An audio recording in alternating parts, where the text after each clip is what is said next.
Hello guys, and welcome back for a very special review. Today we're looking at the Ironman 3 Hot Toys Mark 33 Silver Centurion. So just got this guy in today. Really excited. Been waiting for this for a long time. This is the first Iron Man in my collection in a long time, and I can honestly say it does not disappoint. The Silver Centurion armor is a fan favorite for some people, me included. The red and silver design, the bulkiness of the suit, just the overall look is, in my opinion, amazing, and just the definitive Iron Man look. It's not the most iconic, obviously the red and gold is, but for me and quite a few others, I'm sure, the Silver Centurion is the one to have, and the one I was most looking forward to. So I'm gonna just get right into it. Received it today. This one is the exclusive, and I'll get more in depth on why that is shortly into the review.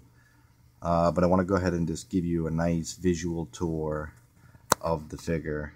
It has this kind of candy apple red paint job, and as you can see, if you look really closely, it's almost got this super fine metallic look to the paint.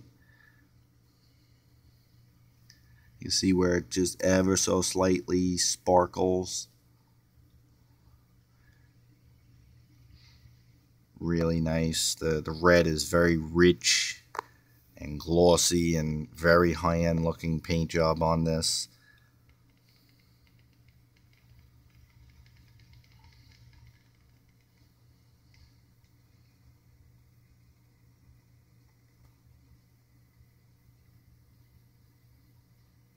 You can see there's some scoring on the helmet. This is one of the alternate heads you get with this figure. Give you a closer look at that. The likeness here is fantastic. I did compare this to the mechanic that I received a few weeks back, and to me it looks like the exact same sculpt. Obviously repainted. The battle damage is a little different, and the eyes are painted looking more straight and up versus to the side. Pull this off and get a better look at it. Sorry.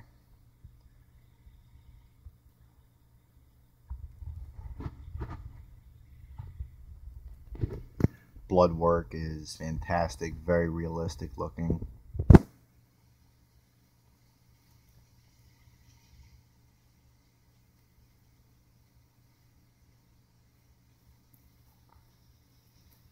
Paint as usual is top notch. The gloss in the eyes, the wetness of the blood, the way it's got that smeared orangey look next to the very dark red drip.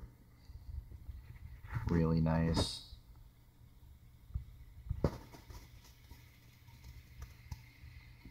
And for a comparison, this is the mechanic head sculpt.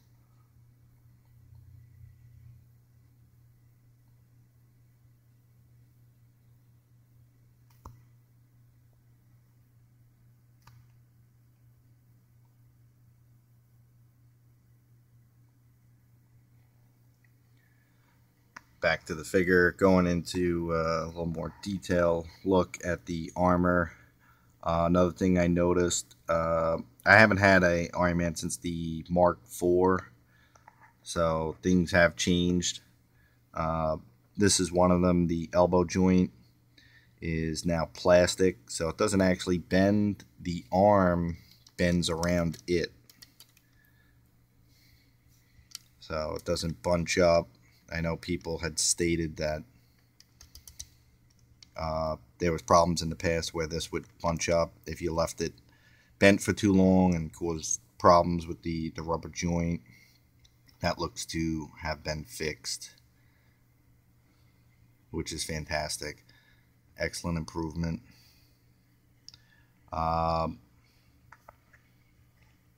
You do still have now with this version the soft plastic or rubber diaper area, as they call it. You see how that flexes right there? So that is still present on this one. I know in the die-cast versions there's plates that lift up out of the way so that the legs can articulate. I will also say this is not a die-cast version. This is fully plastic. So there's that.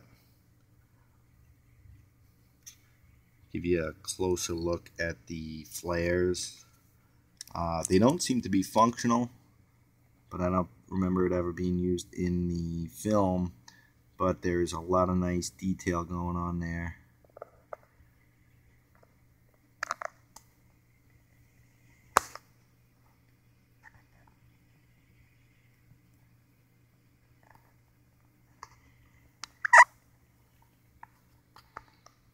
Going down into the leg.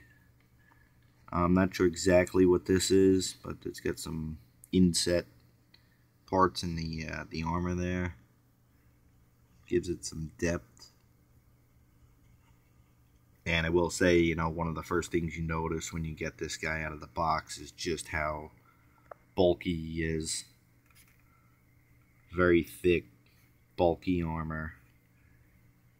The knees seem to be the same setup as the arms. So you see how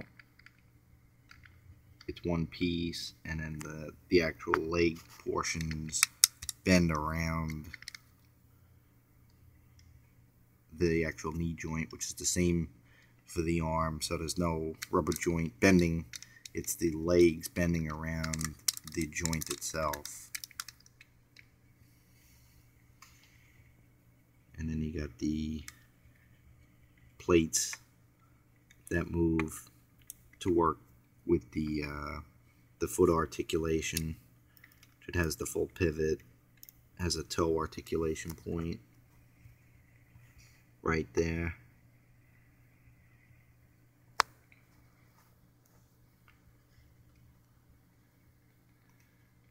And then the arc reactor now. See, it's got that, I guess that was the new element that he created in Iron Man 2. It's a more advanced, I think they call this one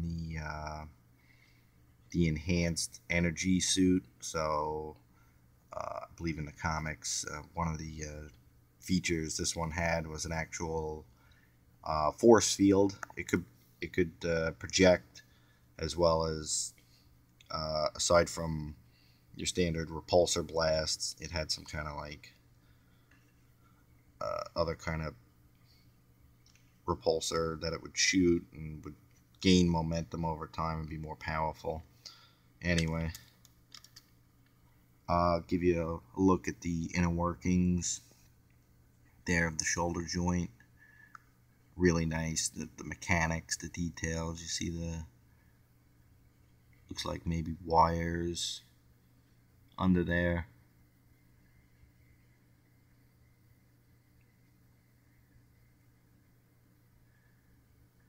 Very mechanical looking. You see this has got an extra joint here, along with the shoulder joints, which are a lot different than the standard Iron Man. It's got that Centurion look to it, that squared or triangular shaped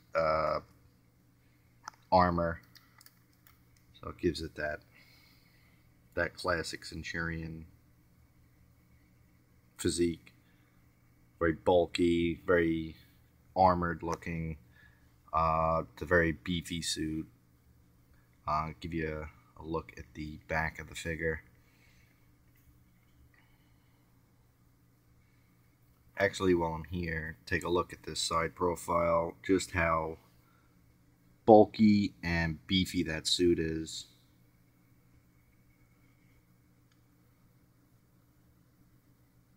It's very impressive. Paying back. You see, I got a few other Marvel guys out there, kind of just giving you an idea on, my plan. Every one of them are, in my opinion, one of the best versions of the character. The new Dark World Thor and Hulk and Golden Age Cap and Silver Centurion. It's kind of like my own version of the Avengers, but as I would like to see them. And also to give you, kind of a size comparison of how these guys look together. But anyway, getting back to the figure. It's fantastic paint. It's excellent sculpt. It's one that's been reused quite a bit. But this one for the helmet, the way they've worked it in, being that it's the exact same sculpt as the mechanic, it kind of goes to show you that, this figure here will fit into the suit. So it kind of gives it that realistic feel, the bulk, the size of it. It scales in beautifully. So, I don't know, just something I liked, something I noticed. Going into the accessories for the figure, he doesn't come with a ton, but he does come with pretty much all you'd need. So first, this is the exclusive. So with that, you get the battle damaged Mark 42 head helmet with the flames coming out of it. It's a nice accessory. It's not a must-have, but it's definitely nice. You can see it's really beat to hell. Scuffed up, burning, on fire, battle damage. You could see the scarring on the helmet. It's a nice accessory. I'm very glad to have it. But any of you guys getting the regular edition, it's nothing to sweat. And it is just a simple plastic hollow helmet. Would have been nice to get a light up feature in here so that you could put it on your display, kind of put it on your base, light it up, but they didn't provide that. But as an extra goes, for an exclusive, it's pretty good choice. Nice throw in.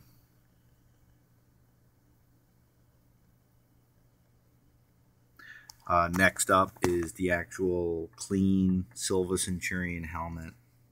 This is the one that he comes wearing when you open him from the package.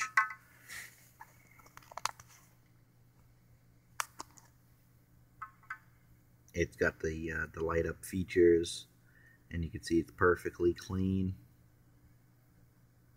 It's got a nice metallic sheen you can see on the silver. The way it sparkles.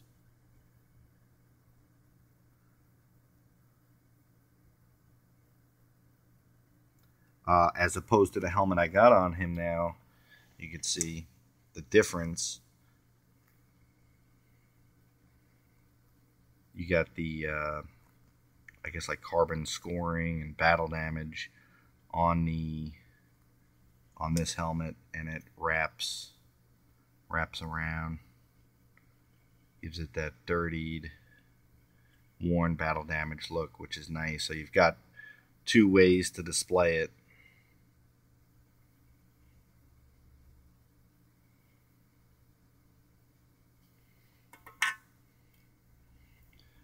Going on with the accessories, he does come with two metal spikes to go into the any of the handsets, except for the ones that I have on them currently, which is the full-on repulsor blasts.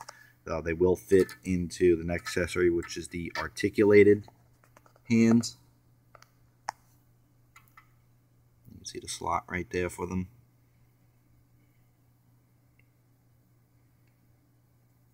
These are always nice. Obviously these are a staple now for all Ironman figures. Pretty much anyone you get now is going to come with the articulated set of hands, which are fantastic. And then the other is the set of fists, which will also accept the spikes. And again, here's the full-on repulsor blast or flight hands, and you can see they do not have a slot for the spikes. Next accessory is the battle damage chest plate. This is a really nice piece. This one, battle damage, it's scored up, it's parts ripped right off of it. The glass is broken around where the arc reactor would be. Really well done. Scrapes and scratches.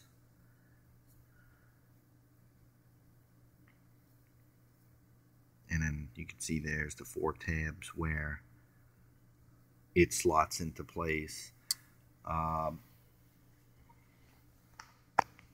Show you what that looks like. And I'll also show you what it looks like underneath. So this is what it looks like with the chest piece removed completely. You got a good look at the arc reactor there, and a nice look at the mechanics of the actual suit.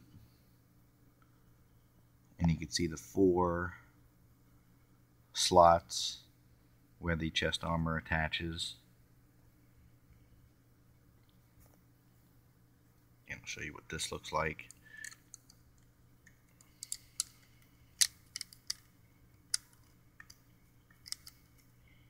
Sorry, I'm doing this one-handed. I do intend to get a tripod eventually, guys.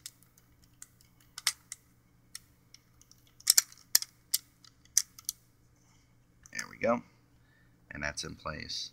So this is what it looks like with the full battle damage. You see it exposes some of the inner workings of the suit. The broken glass around the arc reactor looks fantastic.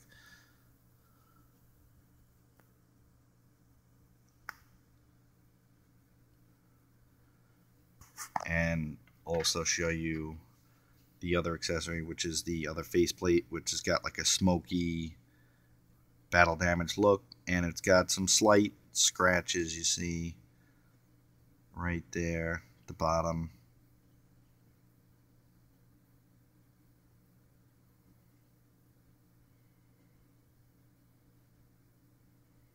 You just kind of make it out, and also the inner workings of the helmet.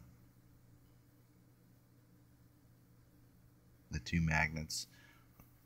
Again, it has the ability to just pop on top like that, so you can have it with the helmet open, which works perfectly fine, no problems. And then as far as getting it in, you'll notice there's 2 tabs there at the top, so you got to kind of slot that in first, and then kind of just lift it into place and it pops in. And that's what it looks like with the full battle damage look.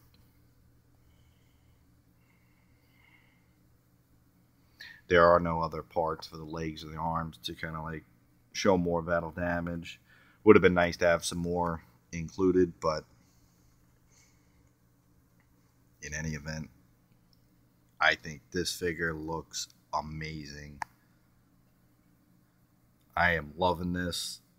Very happy with the Silver Centurion. Definitely a must for an Ironman collector. If you're looking for just one Ironman in your collection and the Silver Centurion is a favorite of yours, there's definitely nothing wrong with this being it. I do plan to get the Mark 42 and maybe the Heartbreaker as well. But if I get no other Ironman, I'm pretty happy with this one.